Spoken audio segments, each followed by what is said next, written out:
coming from US. She's very well known in the digital health sector and the telemedicine sector since several years.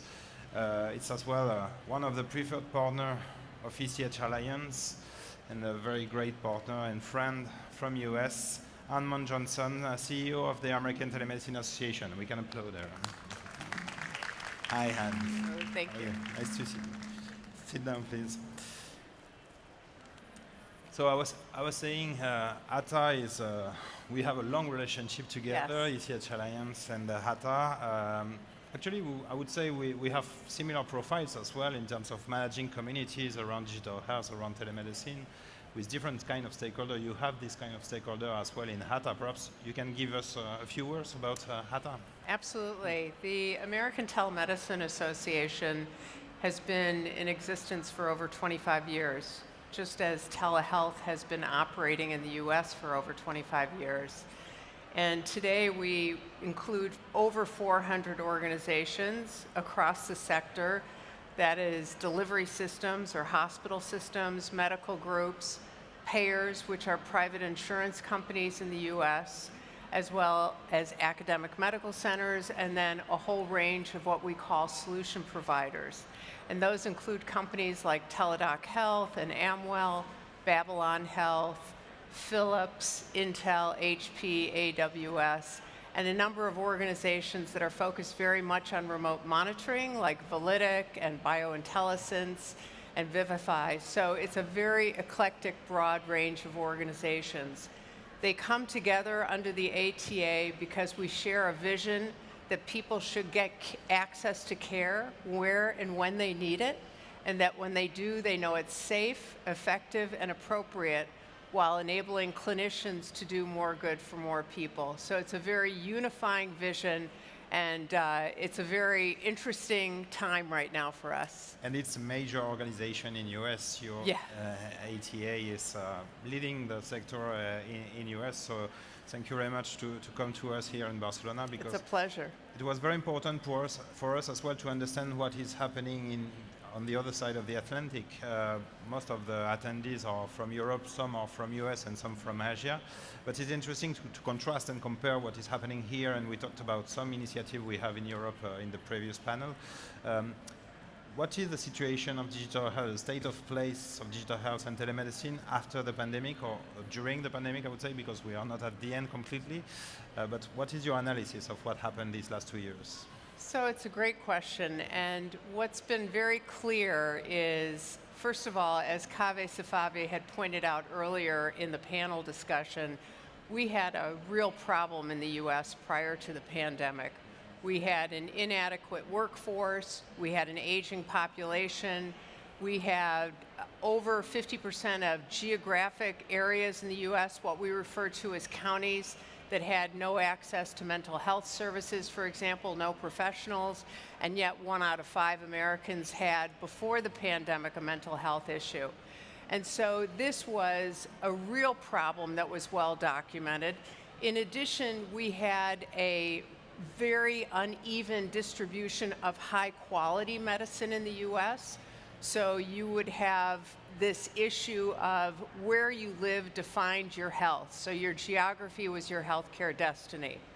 So this is the issue of disparities or inequities that we talk about a lot in the US. What happened during the pandemic, of course, is that there was this monumental surge in services. We saw a lot of innovation. I would say that the innovation that we saw in Europe and elsewhere, we tried to keep up with you in terms of how innovative all of you were. So it was great. Surprising to hear that. It's true. It's absolutely true. And I would say that the other thing that was interesting was that we say that the digital health system or the digital health community saved the healthcare system in the US from imploding. So we have a significant investment in the US on bricks and mortar.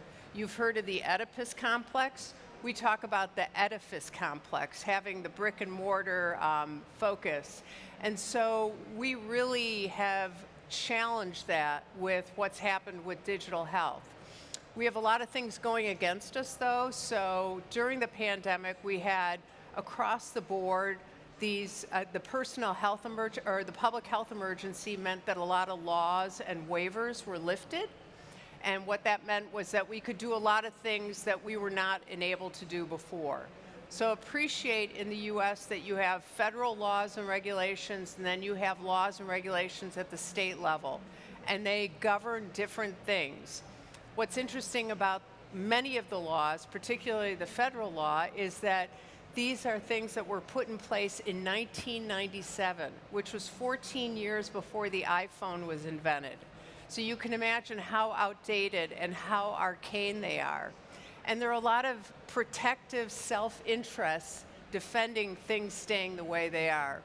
But we saw a lot of change, a lot of innovation during the public health emergency, and the public health emergency is extended every 90 days now. So we are in the middle of another extension.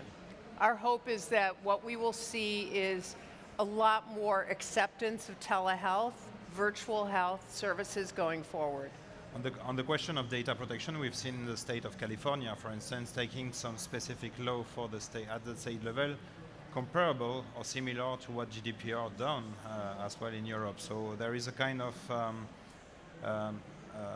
some regions in US are more close from the European values or the European vision on this topic, do you think? Well, definitely there's a lot of regional variation, and we could probably have a long conversation about that. So it's a great question.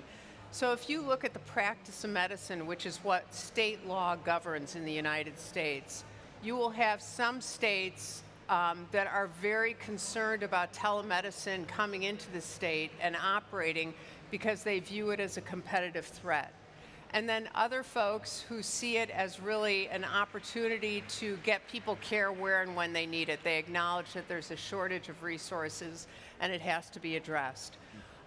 There are, again, lots of variations as it happens. There's also private insurance, which dictates it, quite a bit that happens. But I would also say, commenting a little bit about what Sarah talked about previously, what has really been interesting in the US is the private sector, namely large self-insured employers who are typically global players, have been really driving innovation in healthcare in the US and elsewhere. And they are the ones who are really pushing telehealth virtual services for their employees. Why are they doing it? Because they know there's a shortage of workers. And if they don't invest in their workers and invest in their well-being, then they have a real challenge. The problem, though, is that there's an issue of engagement. And so a lot of the purchasing decisions, and if you were to come to the US with your product and pitch your product to an employer, what they'd be interested in is how do you engage our employees and how do you keep them engaged? Because it's really difficult to keep employees engaged in their solution and their health. Yeah, sure. For having worked for a company in your home country, ShareCare, we know that the engagement is a key problem. Does it mean that this trigger of talent acquisition thanks to services or new services for healthcare to the employees is something that is leading these companies, self-insured companies, to choose more marketing solutions than efficient solutions? Or do you think that... I wouldn't say that, marketing over efficient solutions, but certainly we're in the middle of the great resignation right now in the US, and talent acquisition has been top of mind for large employers. So you will see that expressed in benefits, in compensation. Meta, for example, in 2021 at the end of the year gave an extra week vacation to all employees just because they felt like they had to. So there's a lot of races that are being played to acquire and keep talent. Okay. So you mentioned it just before, talking about the challenges we are facing that are more or less the same everywhere in the globe, and you were talking about the inspiration, the mutual inspiration we could have between us. So we initiate together the Global Health Connector Partnership. Tell us about this. What do you see in terms of need for global cooperation? And in terms of content, you're leading one of the track of the work on this. Right. Could you tell us about that? So again, I was inspired by the level of innovation and the collaboration, the collaborative spirit that really existed across the globe among different players. And that was, I think, if we take away anything good from the pandemic, it's those types of sentiments that we are all in this together and we all have to work together to succeed. And so that has been really very interesting. The other thing that I've learned in the process is that there's certain challenges that we face in the US that are the same as elsewhere. So for example, there is a workforce shortage and there's a problem with resilience and burnout. And so we're very keen to ensure that clinicians have access to clinical tools and services so that they can do their jobs more easily. Again, what we're in the business of doing is ensuring that health is delivered. We're not here to ensure that technology is delivered. Technology is a means to an end. The second, in addition to the workforce issue, is this problem that we see, the growing gap between the haves and the have-nots. And this is inequity, inequality in health and healthcare.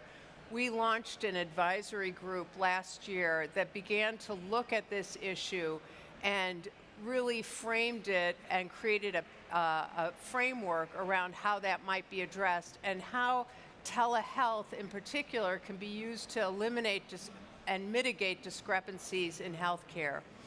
And a lot of talk in the United States is around broadband and connectivity, as if somehow if you connect everyone, or if Elon Musk sprinkles Starlinks everywhere, space links everywhere, that everything will be okay. And in point of fact, that's not the case.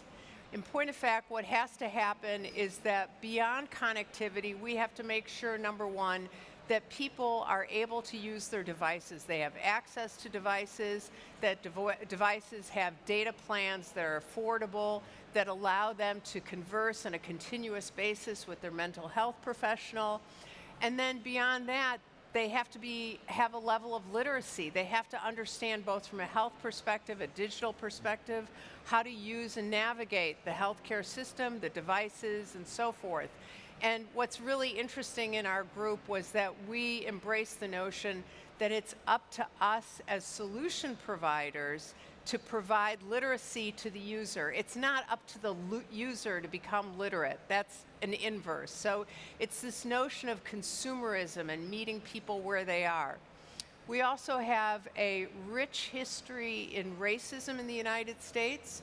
And so we know that if we do not really address this issue of racism and bias, which includes AI, that we are going to have problems if we don't address the foundation. We can't cure it, obviously, just with telehealth, but we have to address this as a country, as a nation, because otherwise, if someone goes into a clinician's exam or session and they have no faith or no trust that that person will not judge them because of the color of their skin or their sexual orientation, we haven't solved the problem.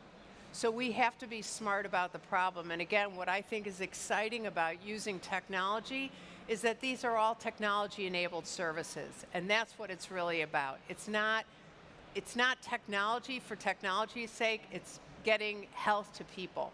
Yeah, and the trust in these technologies is very, very important. You were mentioning this problem of bias in AI. Yes. The famous United Health case in US has been revealing to the world, and after that we have found several examples. And actually in UK, I was discussing with friends at the NHS, they had the same problem recently. So it's a clear problem. We discussed in the first roundtable about the regulation, the framework of auditing this AI. Well, I might say that Andy Bleeden, who was on the panel or at the intro at the beginning, he and I are partners on this. Yeah. So he joined our group that was US-based, and now we're taking it to a global work group. So encourage all of you to find out more about it. I think it's on americantelemed.org and ECH Alliance as well. Sure. Both websites. Sure, yeah. The Global Health Connector Partnership is open to anybody interested to work at global level on these global challenges.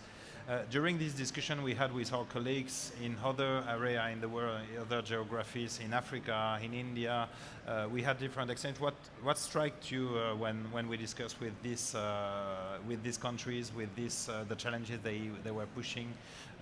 What differences or what similarities did you notice with these people? It was interesting. One of the more interesting companies I've learned about in the US is an early stage company. And it was started by a gentleman who had a company that he sold, and when he was between organizations, he went home from the US to India and noticed that there was a lot of pre-diabetes and diabetes in the community that he had come from, and a lot of overweight population. And he decided to use AI and a whole host of different services to address that. I say this because I think there's more that we have in common, good and bad, unfortunately, than we do not in common. And so I think, again, if you look at the challenges, it's the inequities, the disparities that have existed and continue to grow from an economic perspective. I think the chronic conditions, thanks to McDonald's, Kentucky Fried Chicken, I give it to you, yes, we brought all that. Those are all things that have happened as we've moved into this incredibly fast-paced life. I think workforce resilience, the problem that Kaveh described in terms of just not enough. And so to use technology to enable more services and to enable clinicians to practice at the top of their license is going to be very important, and again, a unifying theme for all of us. The good news, I think, is that if you look at countries like Africa, is people have grown up with their phones. I mean, they skipped a whole generation of technology, and good on them. They weren't burdened with this whole PC or laptop thing, which is annoying beyond words sometimes. The level and the rate of equipment is amazing. And so we have members like Babylon Health, for example, that have done a lot of interesting work in Rwanda. Our partners in Global Health Connector have done amazing things as well. The conference in Rwanda was a big moment. Sure. Okay, we have the opportunity to take a couple of questions from the audience. If you have, please raise your hand. If you have some questions about the US market. We will be together, or we will come to your event later this semester in May. Can you tell us about what will happen there? I think we had a slide perhaps with information. Okay, good. So the ATA, as an association, we provide value in three ways, really. One is on policy and advocacy. So everything I described that we need to do from a regulatory and legislative perspective, we work on that within the US. Where we can, we collaborate. So if you look at things like decentralized clinical trials, we're very focused on that within the US, but also recognizing that Pfizer and Abbott and Quest and other large multinational companies are part of that. There are things that we have to do differently overseas as well, or around the world. The second way we provide value is in harnessing the collective genius of our members through discussion groups, like the advisory group we have on using telehealth to eliminate disparities, like the one on decentralized clinical trials, remote monitoring, which I haven't even touched on, which is sort of the golden child, if you will, for what we're doing, what we're all doing right now. And then the third way we provide value is convening people in these national meetings. The next one we have is May 1st through 3rd in Boston, Massachusetts. We're very excited about it, have a great lineup of speakers. And again, Global Health Connector will be there as well. And I think there's information about getting folks discounts, and there's some virtual component also. Sure. The other thing I want to promote is that in September of last year, we launched the first ever Telehealth Awareness Week. And this was a way of conveying how important telehealth is and what the problem and the consequences would be if you take it away from patient groups. Think about all the folks who use telehealth for their care, people in chronic pain, people living with all sorts of different conditions, Parkinson's, they don't want to go to a doctor's office. They don't want to go to a hospital for their services. It's much easier for them to get it at home if they can do that. And so Telehealth Awareness Week, which we're going to do again this fall, is something we encourage everybody to participate in as well. Sure. Please check out the website of ATA and website of ECHLMs, Yes. because we are relaying a lot as well your information. We have a question over there. Please, the microphone.